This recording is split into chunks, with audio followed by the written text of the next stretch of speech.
It was around 2 a.m. when my phone buzzed on the nightstand. The room was dark and silent except for the faint hum of the ceiling fan. I squinted at the screen, half asleep, and saw a message from my wife, Emily. It said, "I lost track of time." That was it. No explanation, no follow-up, nothing. My chest tightened as I looked at the clock again. She had gone out for dinner with coworkers at 8 p.m. and hadn't texted once since then. For a moment, I tried to convince myself it was innocent. Maybe they'd stayed late at a restaurant. Maybe her phone had died earlier. But deep down, something didn't sit right. Emily was always the cautious type. She'd text even if she was running 10 minutes late.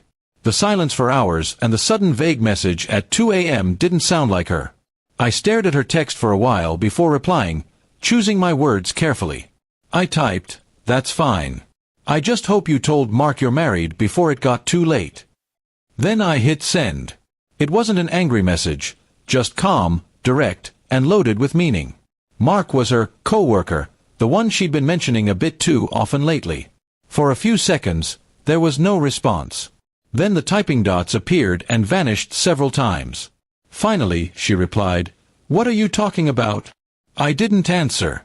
Instead, I put my phone down and turned off the lamp, pretending to go back to sleep. My heart was racing, though, and my mind was running through every strange moment from the past few weeks. Her sudden interest in going out, the new perfume, the way she guarded her phone. By 2:07 a.m., the quiet of the house broke. I heard hurried footsteps outside the front door, followed by the rattle of keys. Emily came in, breathless, her face pale. She looked shocked to find me sitting calmly on the couch instead of asleep in bed. "Why did you send that message?" she asked, her voice trembling. I looked at her for a long second before answering. "Because I wanted to see how fast guilt can travel." Her expression changed instantly, confusion mixed with panic. She stammered, "I wasn't with Mark. We were all just hanging out, and I didn't notice the time." I nodded slowly, pretending to believe her, but my eyes said otherwise. "Where were you hanging out?" I asked. She hesitated, searching for words. "At a co-worker's house. We were playing cards." Her story sounded forced. I kept my tone calm and steady. "Strange. I called your office earlier to ask when you'd left. Your boss said Mark left around 8:02. Coincidence?"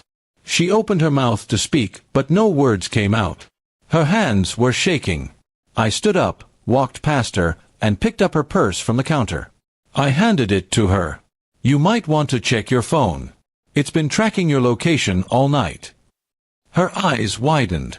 She pulled out her phone, unlocked it, and saw the location history still open on the screen, from a small motel on the other side of town. For a moment, silence filled the room. She looked at me, tears welling up, and said softly, "It's not what it looks like." But her voice broke halfway through the sentence. I didn't yell. I didn't accuse. I just said, "You don't get to decide what it looks like anymore."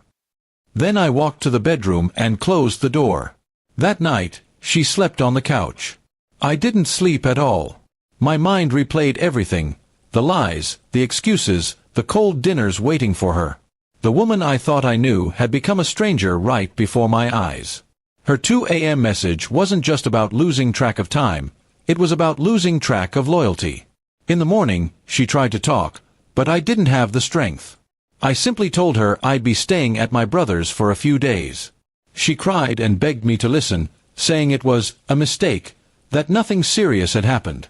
But mistakes don't come with secret locations and midnight lies. As I packed my things, I realized something. Sometimes silence reveals more truth than shouting ever could. My one calm text at 2 a.m. had told me everything I needed to know about our marriage. It showed me her fear, her guilt, and the distance she'd already created between us. When I left the house, she stood in the doorway, tears running down her face. I didn't look back. Because at 2 a.m., when she said she lost track of time, I realized I had lost track of her long before that. And now, there was no message that could undo what was already broken.